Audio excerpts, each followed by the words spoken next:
Hi students, welcome back to my channel. आज हम इस छोटे से लेक्चर में एक छोटा सा और बहुत ही इम्पोर्टेंट टॉपिक समझने वाले हैं, जो है गेम थ्योरी का how to find dominant strategy और नैश इक्विलिब्रियम।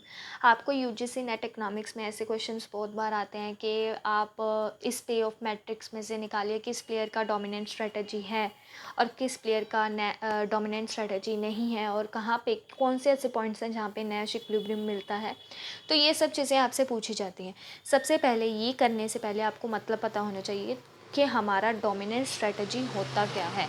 डोमिनेंट स्ट्रेटजी वो पॉइंट है, वो बेस्ट स्ट्रेटजी है जो एक प्लेयर चूज़ करता है regardless what other do. Means वो अपना बेस्ट देगा, बेस्ट चूज़ करेगा, ये सोचे बिना कि दूसरा प्लेयर क्या चूज़ करेगा या दूसरे प्लेयर की क्या स्ट्रेटजी या बेस्ट आउटकम होंगे, ये सोचे बिना वो अपना बेस्ट चूज़ करेगा, उसे हम डोमिनेंट स्ट्रेटजी बोलते हैं। और नैश इक्विलिब्रियम की डेफिनेशन क्या है? नैश इक्विलिब्रियम की डेफिनेशन है वो पॉइंट जहाँ पे वो अपना बेस्ट चूज़ करेगा given the strategy of other.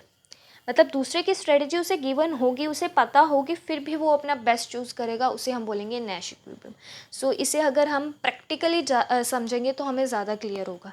सबसे पहले हमारे पास एक पे ऑफ मैट्रिक्स गिवन है जिसमें फॉर्म बी है। It means form B means player B है, आप ऐसा समझ सकते हो, और एक तरफ प्लेयर बी ए है जिसे हम फॉर्म ए का नाम देते हैं। यहाँ पे दो सिचुएशन दी गई है, एडवर्टाइज़ की और दूसरी क्या है, नॉट एडवर्टाइज़ की, कि दोनों प्लेयर कौन सी चूज़ करेंगे या कौन सा बेस्ट स्ट्रेटजी होगा उनका, हमें ये पता करना है। और डोमिनेंट स्ट्रेटजी और नैश इक्विलिब्रियम पता करना है हमें इस पे ऑफ मैट्रिक में। सबसे पहले आपको ये पता होना चाहिए कि कौन से पॉइंट्स किस प्लेयर के हैं।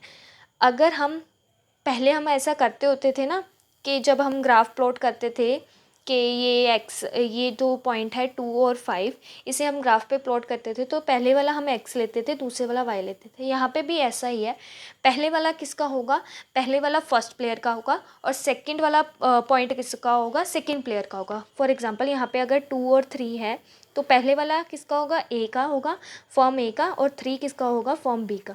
अगर मैं इसी मैट्रिक में से देखूँ 6 और 4 है तो 6 किसका होगा, ए का होगा, 4 किसका होगा, बी का होगा। ऐसे ही नीचे वाले पॉइंट्स में देखूँ तो 4 और 5 है तो पहले वाला किसका होगा, ए का होगा, और 5 किसका होगा, बी का होगा।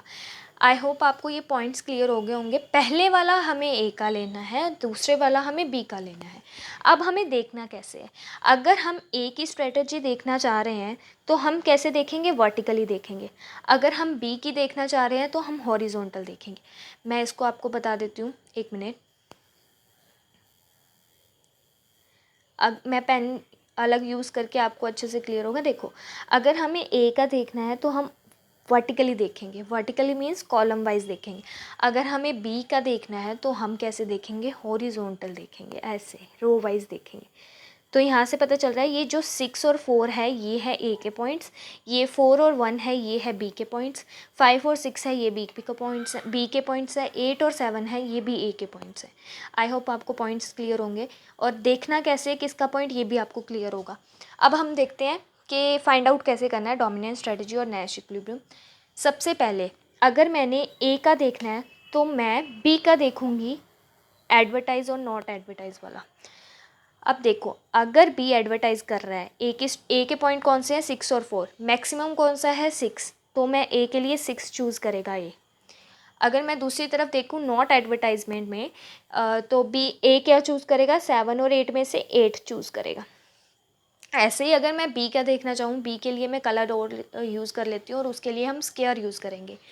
ए के लिए हमने सर्कल यूज़ किया है, स्क्वायर हम यूज़ करेंगे बी के लिए। अब देखो, बी का देखना है तो हमें ए का देखना पड़ेगा। ए अगर एडवर्टाइज़ कर रहा है तो बी क्या करेगा, 4 और 1 में से 4 चूज़ करेगा। अगर ए नॉट एडवर्टाइज कर रहा है तो बी क्या करेगा, 5 और 6 में से उसका बेस्ट क्या होगा, 6 चूज़ करेगा। अब हमें देखना है डोमिनेंट स्ट्रेटजी। देखो, अगर एक मिनट मैं ये सब क्लियर कर दूँ, आपको ज़्यादा अच्छे से क्लियर हो जाएगा।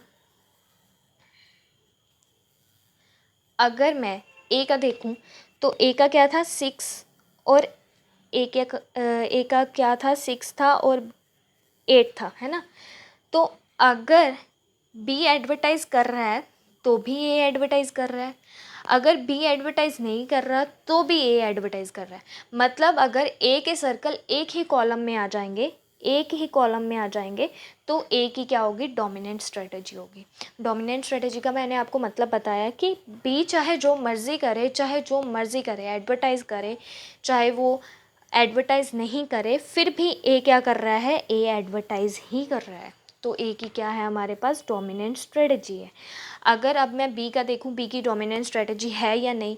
बी के सर्कल या स्क्वायर क्या आ रहे थे, अलग अलग आ रहे थे, एक यहाँ पे आ रहा था और एक यहाँ पे आ रहा था, तो बी की डोमिनेंट स्ट्रेटजी नहीं है। क्यों नहीं है, देखो ए एडवर्टाइज़ कर रहा है तो बी भी एडवर्टाइज़ कर रहा है। देखो अगर ए एडवर्टाइज़ नहीं कर रहा तो भी बी नहीं एडवर्टाइज़ कर रहा, तो बी की जो चॉइस है वो कंसिस्टेंट नहीं है, बी ए के साथ चेंज हो रहा है। अगर ए एडवर्टाइज़ कर रहा है तो बी भी एडवर्टाइज़ कर रहा है, अगर ए एडवर्टाइज़ नहीं कर रहा तो बी भी एडवर्टाइज़ नहीं कर रहा, तो बी की क्या है, डोमिनेंट स्ट्रेटजी नहीं है। सो आई होप आपको डोमिनेंट स्ट्रेटजी क्लियर हो गई होगी, दोनों प्लेयर की है, कौन से प्लेयर की नहीं है, कैसे फाइंड आउट करना है, ये सब आपको क्लियर हो गया होगा। अब हम देखते हैं नैश इक्विलिब्रियम कैसे फाइंड आउट करना है। देखो जब जब भी आपके दोनों सर्कल या आपके दोनों कलर एक ही सेल में आ जाए तो वहाँ पे क्या है, हमारा नैश इक्विलिब्रियम है, वो हमारा बेस्ट चॉइस है। देखो यहाँ पे आ रहा था हमारा 6, यहाँ पे आ रहा था हमारा 6 और यहाँ पे आ रहा था हमारा 4, तो ये जो सेल है यहाँ पे क्या है, हमारा नैश इक्विलिब्रियम है। दूसरे की स्ट्रेटेजी गिवन है पर फिर भी वो अपना बेस्ट चूज़ कर रहा है। बी के लिए उसकी स्ट्रेटेजी 6 गिवन है, फिर भी वो अपना बेस्ट चूज़ कर रहा है, तो दोनों पॉइंट्स एक ही सेल में आ रहे हैं, तो इसे हम क्या बोलेंगे, नैश इक्विलिब्रियम बोलेंगे।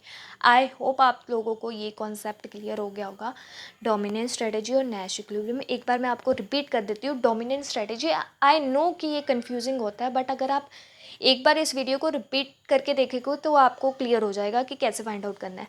ए के लिए हमको वर्टिकली देखना है, बी के लिए हमको हॉरिजॉन्टल देखना है।